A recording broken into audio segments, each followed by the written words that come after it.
Élection au Mali, pourquoi le taux de participation? C'est plutôt la visite du ministre allemand de la coopération économique et du développement au Mali. Une visite qui aura permis de renforcer davantage l'axe Bamako-Berlin avec une enveloppe de plusieurs milliards de francs CFA. Élection au Mali, pourquoi le taux de participation est toujours si bas? Une étude s'intéresse à la question. Présentée aux autorités, le document fait ressortir les causes et les conséquences du faible taux de participation aux élections. Actualité hors du Mali, avec la crise centrafricaine, le Séléka s'est emparé de Bangui et tourne ainsi la page Bozizé. La chute de la capitale s'est accomplie avec une étonnante rapidité. Mesdames et messieurs, bonsoir et bienvenue à cette édition que nous démarrons par le président de la République par intérim, Dioncounda Traoré. Il a quitté Bamako cet après-midi pour Nouakchott en Mauritanie. Il prendra part à la 15e session des chefs d'État et de gouvernement de l'Organisation pour la mise en valeur du fleuve Sénégal. La rencontre va évaluer le chemin parcouru par l'organisation dans la réalisation de ses objectifs. L'OMVS est une organisation intergouvernementale qui regroupe 4 États membres, dont la Guinée, le Mali, le Sénégal et la Mauritanie. Auparavant, le président de la République par intérim avait reçu le ministre allemand de la coopération économique et du développement. Il a annoncé que son pays débloquera 11 millions d'euros, soit plus de 7 milliards de francs CFA, pour accompagner le développement au Mali. Le ministre allemand est au micro de Ibrahima Traoré. Ganz konkret haben wir die gesamte Zeit über. Pendant toute la période difficile que le pays a traversée, nous n'avons jamais arrêté la coopération directe et l'aide directe que nous avons consacrée à la population malienne. Avec l'adoption de la feuille de route par le gouvernement et par le Parlement, j'ai annoncé aujourd'hui que nous allons reprendre la coopération au niveau du gouvernement en débloquant les 11 millions d'euros prévus pour cette coopération. Ça donnera un montant global de 100 millions d'euros avec le Canada et avec les soutiens de l'Union européenne.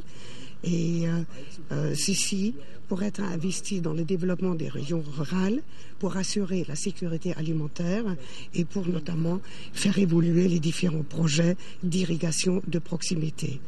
En plus, nous avons annoncé de dégeler les moyens qui ont été gelés au moment des événements.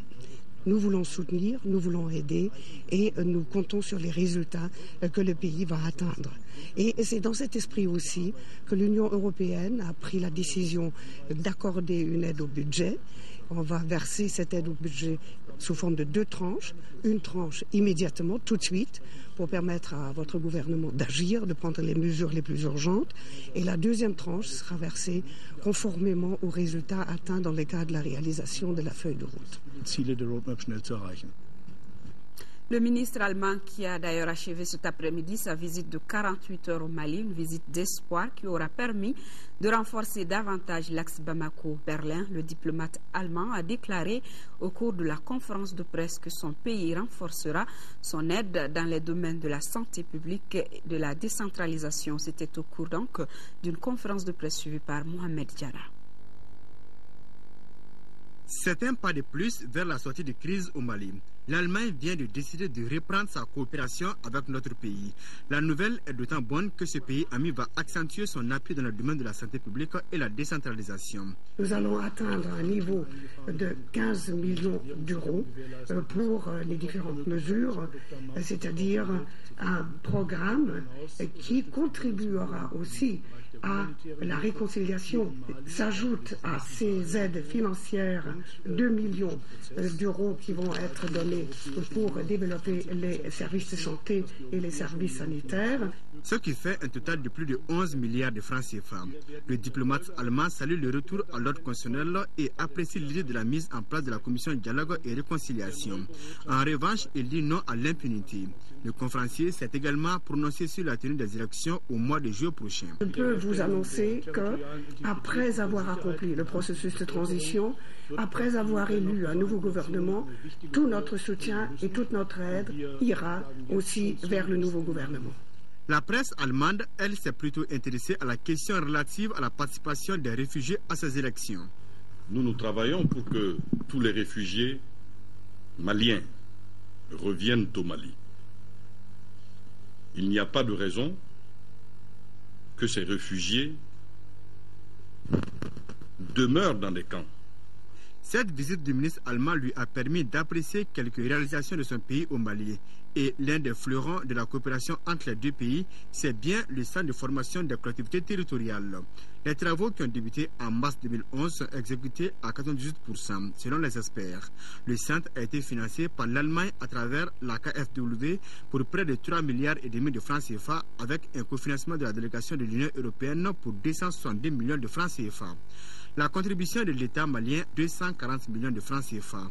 Outre l'EDM, le centre sera alimenté à partir d'un système solaire, ce qui fera une économie de plus de 15,5 millions sur les factures d'électricité par an. Justement, Mohamed, en plus de ce chantier, le ministre allemand a visité l'aménagement du bas-fond de Sonikeni dans le cercle de Kati. C'est le fruit de la coopération entre les deux pays. Un barrage de proximité qui sert 10 villages de la commune de Kambila. Envoyés spéciaux Mamourou Sidibé et Mohamed Dambélé. Le barrage de proximité de Sonikeni dans la commune rurale de Kambila a reçu ce dimanche matin la visite du ministre fédéral de la coopération économique et du développement de l'Allemagne et celui de l'agriculture du Mali. Sur place, les deux visiteurs ont compris que cet ouvrage permet d'irriguer 985 hectares au bénéfice de 10 villages riverains. Je suis convaincu que des projets de ce genre sont extrêmement importants et décisifs pour assurer la sécurité alimentaire. Et c'est pour cela que nous avons pris la décision, dans l'aide à la coopération que nous allons développer à l'avenir, de mettre l'accent sur des projets de ce genre, des projets décentralisés, projets de petite taille, projets d'irrigation de proximité. Si vous prenez le cas d'un aménagement comme celui-ci, l'avantage, c'est de permettre aux populations des 10 villages de venir au bord de l'aménagement, dans les environs le périmètre de l'ouvrage, et de faire des cultures vivrières, cultures maraîchères, qui contribuent d'abord à améliorer leur alimentation et de créer des richesses par la vente du surplus de production. En période hivernale, les 355 hectares de riz ont fait un rendement de 745 tonnes. En culture de contre-saison, sur 500 hectares, 640 exploitants produisent de la pomme de terre, du chou, du tabac et autres épices. En plus du Bélédougou, ce genre d'ouvrage est réalisé dans le pays d'Ogon et la région de Tombouctou par les partenaires allemands. Et cette nouvelle qui vient de nous parvenir, le président de l'Assemblée nationale française vient d'arriver à Bamako. Claude Barthelon dit répondre à une invitation de son homologue malien.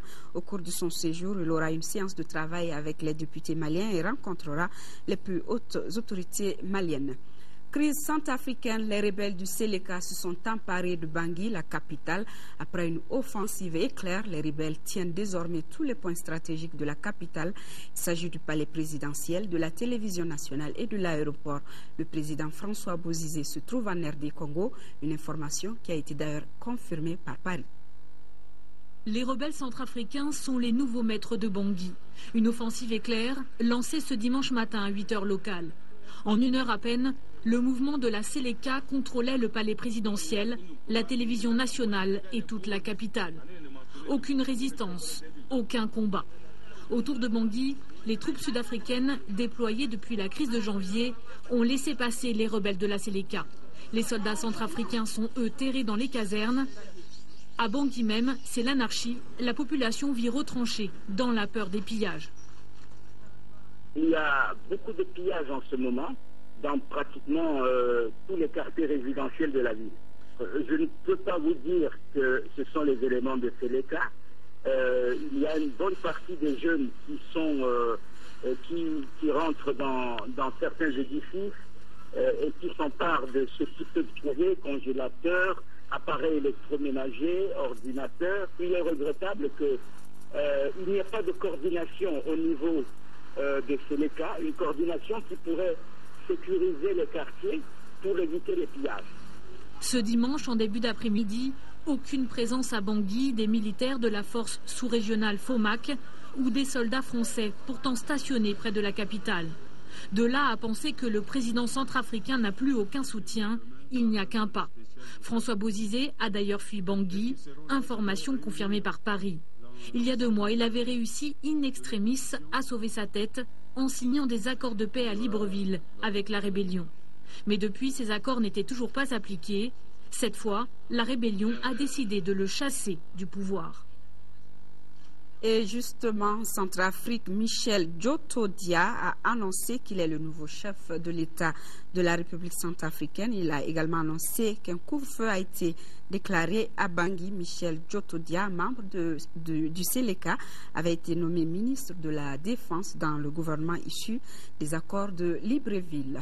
Actualité chez nous, les élections au Mali. Pourquoi le taux de participation est toujours si bas? C'est l'intitulé d'une étude réalisée par 2 experts maliens en collaboration avec la Fondation Friedrich Ebert.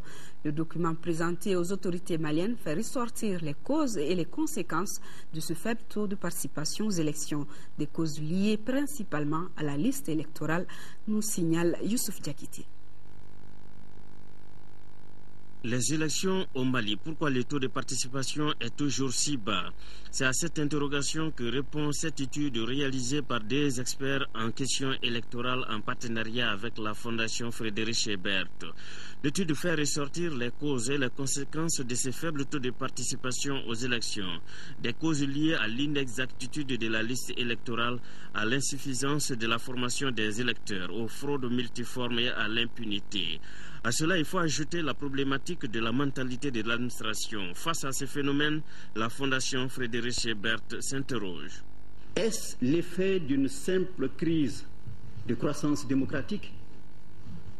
Est-ce une crise de civisme ou de militantisme? Est-ce une défiance à l'égard des partis politiques et des hommes politiques? Est-ce une forme de protestation ou le signe d'un malaise profond résultant d'un dysfonctionnement de la démocratie et des institutions démocratiques? Les élections présidentielles de 1992, au premier et deuxième tour, les taux étaient respectivement de 23 et 20%. C'est pourquoi les réalisateurs de l'ouvrage proposent des solutions. Quelque part, on est obligé d'interpeller les partis politiques pour faire en sorte qu'ils forment leurs militants, qu'ils informent leurs militants, qu'ils sensibilisent les militants pour que tout le monde soit mobilisé à la faveur des élections. Au gouvernement, c'est vraiment l'identification des électeurs une fois de plus. Il faut que ce soit circonscrit de façon très rigoureuse sur la base de la biométrie. Il y a eu des esquisses de solutions pour tant sur le plan administratif que sur le plan de la gouvernance et aussi sur la mobilisation des partis politiques et qu'ils changent aussi les partis politiques, les messages qu'ils font véhiculer au niveau des électeurs. Cette étude se veut un outil accessible à tous, facile à exploiter par les acteurs du processus électoral, notamment les partis politiques, la société civile, l'administration et les citoyens. 9e conférence nationale de l'Union pour la démocratie et le développement UDD, la présentation du rapport d'activité 2012 et du bureau de la coordination des femmes était au centre de la rencontre. Les membres de l'UDD en ont profité pour parler de la crise actuelle. Adama Kodjo, compte rendu. Grande mobilisation pour la conférence nationale du parti Union pour la démocratie et le développement UDD à Bamako. Les responsables des 42 sections de la formation sont venus échanger sur le rapport d'activité de l'année écoulée et dégager une stratégie dans le but de consolider les acquis. Le parti a été sur tous les fronts, sur le front social, en apportant des aides aux déplacés, sur le front politique, en étant membre fondateur du FDR, et sur le plan administratif, en étant aujourd'hui la 3e personnalité du gouvernement. La conférence a permis aux femmes de l'UDD de présenter les 58 membres de leur bureau de coordination, un bureau mis en place le 16 de ce mois. Notre principale mission est de structurer le mouvement des femmes en mettant en place les comités, sous-sections, sections, ainsi que le Bureau national des femmes dans un délai raisonnable. Quant au président de la formation politique, il évoquera la situation que vit le pays. Tchema Hubert Koulibaly salue les forces alliées et l'armée nationale pour la lutte contre le terrorisme. Nous nous le préparons parce que plus rien ne sera comme avant au Mali. Ce qui s'était passé il y a 21 ans a finalement été remis en cause. Donc ça appelle les acteurs politiques à une remise en cause, à prendre des décisions pour permettre d'adapter nos appareils politiques à la nouvelle donne. Le parti de la Colombe compte aujourd'hui 3 députés, 9 maires et environ 200 conseillers. Après Kourouba et Gueleba, le ministre de l'Agriculture était ce week-end à Koblani, dans le cercle de Kangaba, et à Bankoumana, à Kati. Dans ces 2 localités, il a visité les périmètres irrigués en aménagement et échangé avec les producteurs sur les modalités de bonne conduite des travaux. Envoyés spéciaux, Nando Dambélé et Brahima Koulibaly. Première étape, Koblani dans le cercle de Kangaba. Là, le pont-barrage enjambant le marigot Kalan est au centre de la visite. Équipé d'une motopompe de 63 chevaux, l'ouvrage va permettre l'irrigation de 35 hectares en riziculture et maraîchage.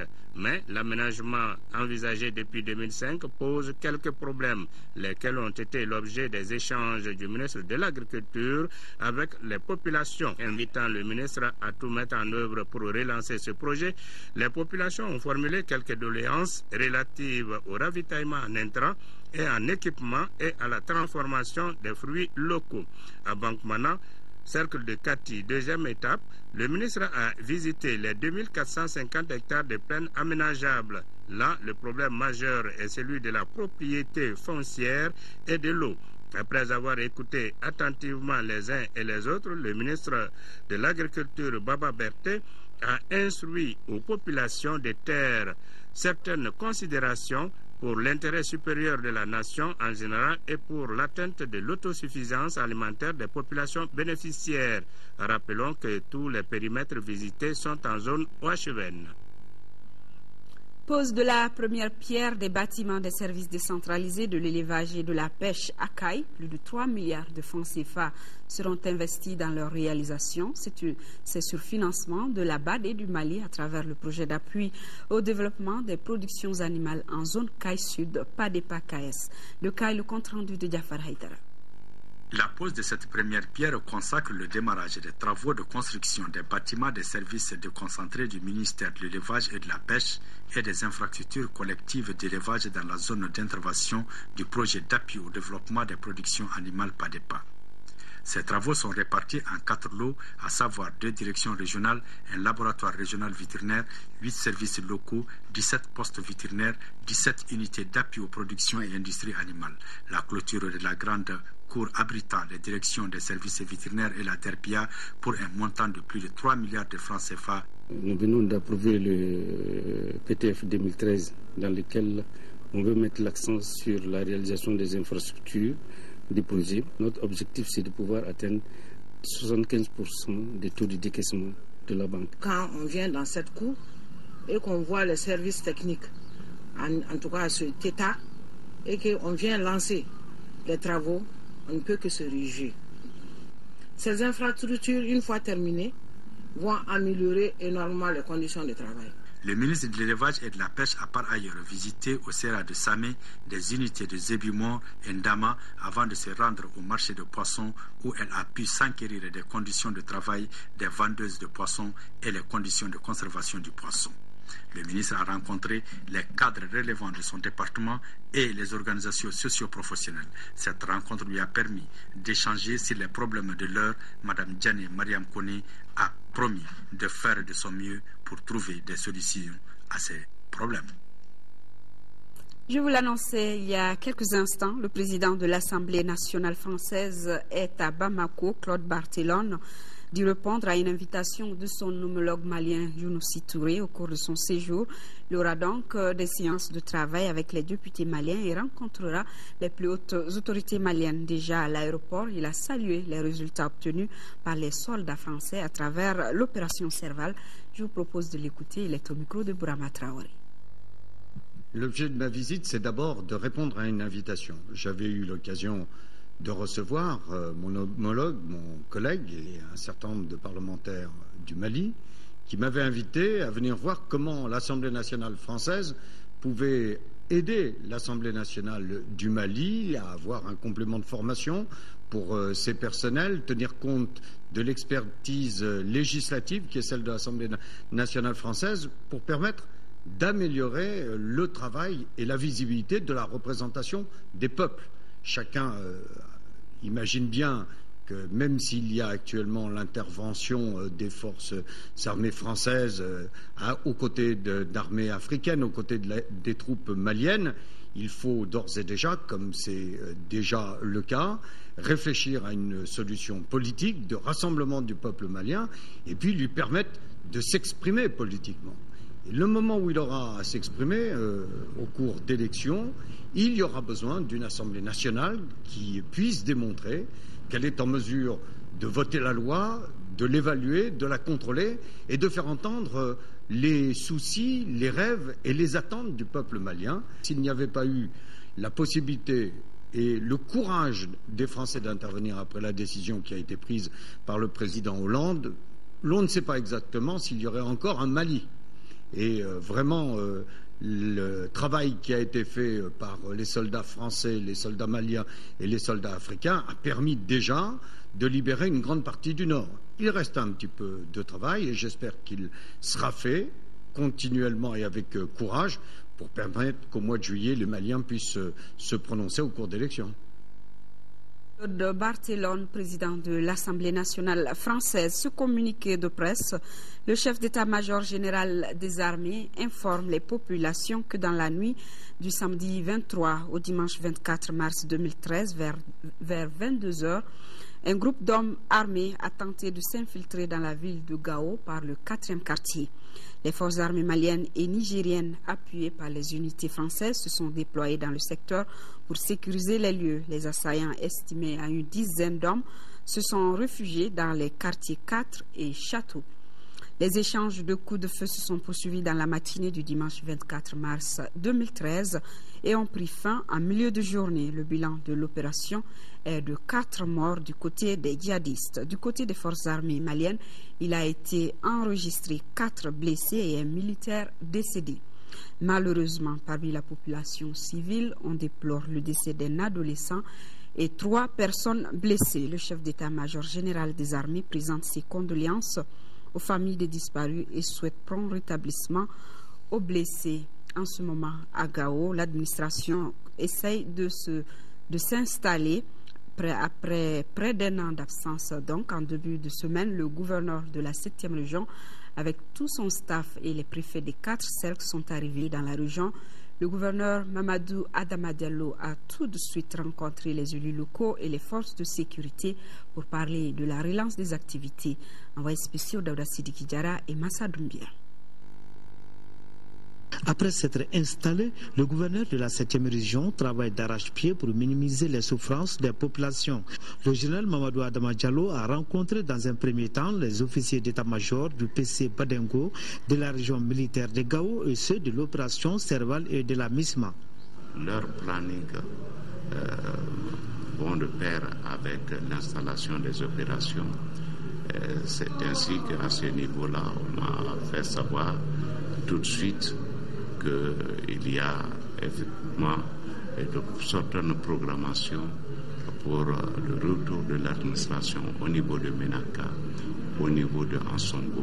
La délégation du gouverneur a rencontré aussi les représentants des cadres de concertation des élus locaux et des femmes. Objectif, leur dévoiler la stratégie à adopter pour relancer les activités économiques de la région. Nous nous sommes dit d'abord, à notre présence ici, il faut premièrement tout mettre en œuvre pour renforcer l'acquis que nous avons. Ça, c'est la paix, la tranquillité, la stabilité que nous avons aujourd'hui dans la région. Il faut tout faire pour pouvoir la renforcer. Et ensuite, effectivement, prendre des dispositions pour stimuler, conseiller, sensibiliser les uns et les autres qui se sont déplacés, les déplacés, pour que ces déplacés-là puissent retourner à leur point d'origine. Dans 2 semaines, les directeurs régionaux de tous les services de l'État seront là. Le rôle joué par la presse sous le joug des criminels de Moujao a été salué par les chefs de l'exécutif de la région. Pour lui, les résultats obtenus par la presse sont à hauteur de souhait. Élan de solidarité envers les populations de la commune rurale de Konna, 5e région, l'œuvre de l'ONG Al-Farouk et a distribué des vivres d'une valeur de 23 millions de francs CFA aux populations. De Mopti, le reportage de Aminata Touré. Ils sont au total 400 ménages de la commune rurale de Konna à bénéficier de ces dons composés de 40 tonnes de mil, 20 tonnes de riz, 500 litres d'huile, 2 tonnes de sucre, 60 cartons de lait pour un coût de 23 millions de francs CFA. Le don est de l'ONG El Farouk. Depuis le 11 janvier, qu'on a connu avec les événements, on a jugé nécessaire que Konna, c'est une ville qui mérite à être aidée. C'est pour arriver dans les souffrances des populations. Et pourquoi l'ONG Farouk est là aujourd'hui? Au cours de la distribution, chacune des familles a reçu 100 kg de mil, 50 kg de riz, 2,5 litres d'huile, 5 kg de sucre et 2 sachets de lait. On ne s'attendait pas à cette grande quantité-là. On n'a pas assez de mots pour les remercier. À noter que l'ONG El Farouk est une ONG humanitaire qui œuvre pour le bien-être des populations. Les ONG humanitaires Qatar Charity et Vibon ont offert des brebis, des vaches laitières, des machines à coudre, une école et des logements sociaux à certaines familles démunies. Un geste hautement salué et qui contribuera au développement socio-économique des différents bénéficiaires. Rachel Tessougué. ONG Vibon et Qatar Charity ont offert à 3000 personnes démunies 35 brebis, 29 machines à coudre, 2 mototaxis, 12 vaches laitières. À ce lot s'ajoutent 15 logements sociaux, 4 forages, 12 puits, 10 mosquées et une école. Le tout pour un montant évalué à plus de 226 millions de francs CFA. Notre combat quotidien, c'est bien de contribuer au renforcement des capacités économiques des populations vulnérables, bien sûr, mais aussi contribuer à l'amélioration des conditions de vie de nos familles. Au Mali, les besoins des populations sont nombreux et les ressources rares. C'est pourquoi Qatar Charity et Vibon se sont fixés des objectifs. Contribuer activement au développement humain des pays pauvres dans les domaines ci-après l'éducation, santé, création de revenus avec priorité sur la famille, la femme et les enfants. Contribuer comme moteur de développement dans la réalisation du développement social conformément aux priorités établies par les Nations Unies. Cette opération s'inscrit dans le cadre des activités de Qatar Charity et Vibon. Le dit projet saisonnier, grâce aux contributions des bonnes volontés, doit leur permettre de venir en aide à certaines familles démunies du Mali. La journée nationale de la courtoisie sur les routes est célébrée aujourd'hui 24 mars. À cette occasion, l'Agence nationale de la sécurité routière ANASER prévoit la sensibilisation des usagers sur les axes stratégiques des grandes villes, car selon l'agence, 80% des accidents de la route sont dus à l'inadvertance des usagers. Le compte-rendu de Agali Agagissa.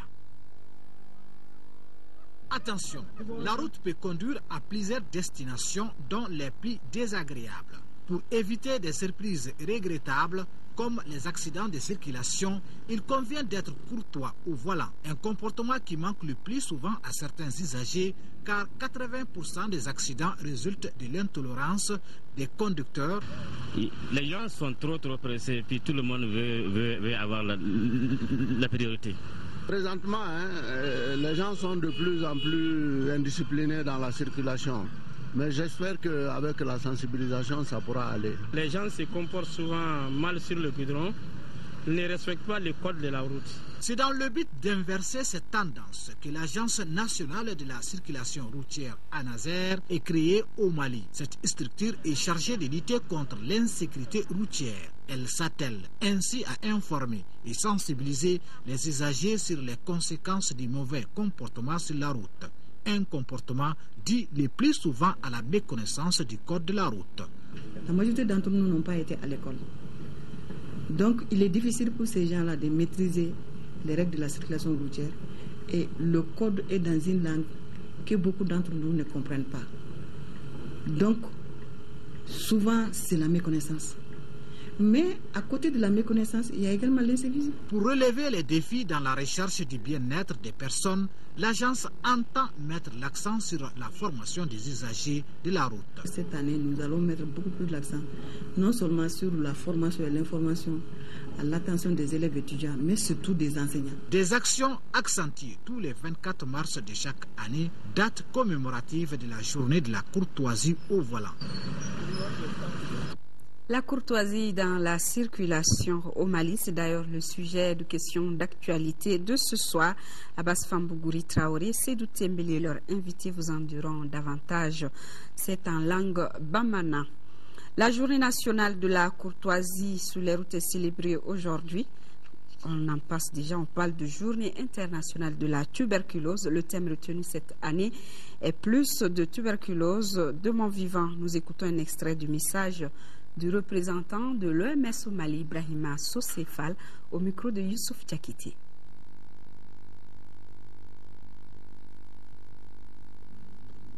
Le slogan retenu cette année est plus de tuberculose de mon vivant. La tuberculose demeure un problème majeur de santé publique dans la région africaine qui a enregistré plus de 26% des cas notifiés dans le monde en 2011.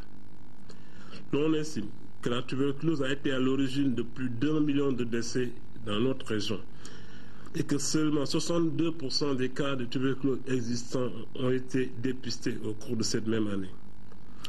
La situation est encore aggravée par la menace de la tuberculose pharmacorésistante et la tuberculose multirésistante qui continue de poser de sérieux problèmes et de compliquer le traitement. L'épidémie de tuberculose en Afrique est largement due à des facteurs liés à la pauvreté et aux répercussions négatives de la co-infection tuberculose-VIH. L'association Graphie Enclus vient de remettre une ambulance équipée d'une valeur de 15 millions de francs CFA à la commune de Guiré dans la région de Koulikoro. Le don va renforcer les capacités d'intervention des services sanitaires de Guiré dans la lutte contre la mortalité et la morbidité néonatale. Fatoumata Kone. Au Mali, dans les villages lointains, les structures sanitaires sont soit inexistantes ou mal équipées. C'est dans le souci d'éviter aux populations de Guiré dans le cercle de Nara, plus particulièrement aux femmes enceintes, de parcourir pour rallier un centre de santé que l'association Graphie Enclus, à travers une native du village de Guiré, a remis une ambulance aux autorités de cette localité. Cela en collaboration avec le Haut Conseil des Maliens de l'extérieur. D'une valeur de 15 millions de francs CFA, l'ambulance est médicalisée. Cette remise permettra d'améliorer les conditions de transport et d'évacuation des cas d'urgence médico-chirurgicales, tout en contribuant à la réduction de la mortalité et la morbidité des populations de la commune, sans oublier les femmes en difficulté. L'adjoint au maire dira que Guiré est à 45 km de Nara. L'accès des populations au CCRF de cette localité est très difficile. C'est pourquoi il ajoutera que la remise de cette ambulance est salutaire pour tous les ressortissants de son village. La donatrice a annoncé la remise prochaine de fournitures scolaires pour les enfants déplacés des régions nord du Mali. Et sport football, les Aigles du Mali ont pris ce dimanche les 3 points de la 3e journée des éliminatoires de la Coupe du Monde 2014 en battant le Rwanda 2-1 au stade Amahoro de Kigali, mené à la 37e minute. Grâce à un but de Kagere Medi, Mahamadou Samassa égalise pour les Aigles à la 50e minute avant qu'Abdou Traoré donne la victoire 3 minutes plus tard. Cette victoire permet aux Aigles du Mali de se relancer dans la course pour la qualification au Mondial 2014. Il occupe désormais la tête de leur groupe avec 6 points en attendant le match Algérie-Bénin prévu mardi prochain. Les temps forts du match en images.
Voilà, c'était donc là les temps forts de la rencontre Mali-Rwanda au compte des éliminatoires de la Coupe du Monde, des images signées d'Embawan depuis Kigali. Sport au niveau national football, 2 rencontres étaient au programme de la 18e journée du championnat national de Ligue 1.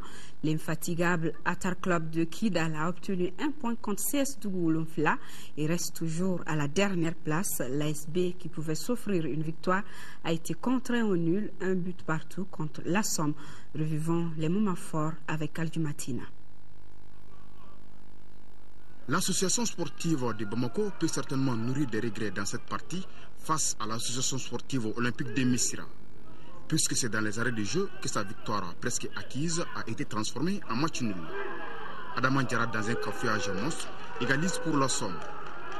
Ainsi, les jeunes de Grand Tébou Nerekro, qui menaient au score depuis la 37e minute, grâce à l'ancien sociétaire du Sigi de Kaï, Morou Diallo, ne peuvent s'en prendre qu'à eux-mêmes pour n'avoir pas été efficaces, alors qu'une victoire leur permettait de s'extirper des profondeurs du classement. En parlant du bas de tableau, la lanterne rouge a encore grappillé 1 point. Atar Club de Kidala, à défaut de la victoire, a tenu tête au 7 Goulonfla, qui est pourtant sur une bonne dynamique. Certes, ces 0 buts partout ne déplacent pas de la première place l'équipe de Kidal, mais confirment le progrès d'Atar Club dans le jeu depuis la reprise de la phase Ali. A signaler que la rencontre ASB à Somme et Atar Club au 7 Goulonfla se sont joués au stade Onsour Bourou Keita devant les gradins quasi vides. Le constat est d'autant plus réel qu'il fallait faire un clin d'œil à la loge officielle pour s'en rendre compte. Et sport toujours avec cette fois-ci les 3e Jeux des Instituts nationaux de sport. Le Mali sera présent à la 3e édition qui se déroulera au Niger du 25 au 30 mars prochain avant le départ de l'équipe malienne prévue pour demain. Notre reporter Diarra Konaté les a rencontrés. L'Institut national de la jeunesse et des sports se prépare pour les 3e Jeux des instituts, prévus du 25 au 30 mars au Niger. La délégation malienne est composée d'une 50aine de personnes. En plus des officiels, cette délégation regroupe des sportifs, artistes, tous élèves et étudiants de l'Institut national de la jeunesse et des sports. L'Institut sera représenté par des footballeurs, des athlètes, des pratiquants de judo et des artistes danseurs. Vous savez, pour formateurs que nous sommes, il est bon de lier la théorie à la pratique.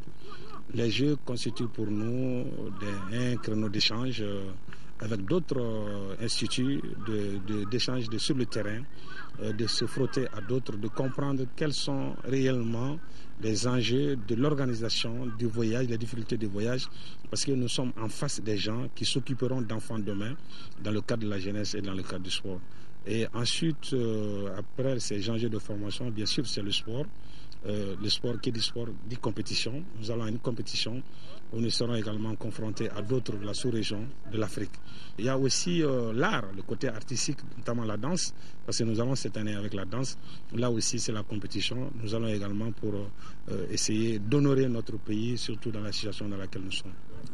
6 pays de la sous-région participeront à cette 3e édition des Jeux des Instituts, à savoir le Bénin, le Burkina Faso, la Côte d'Ivoire, le Togo et le Mali. Le Sénégal sera l'invité des Jeux.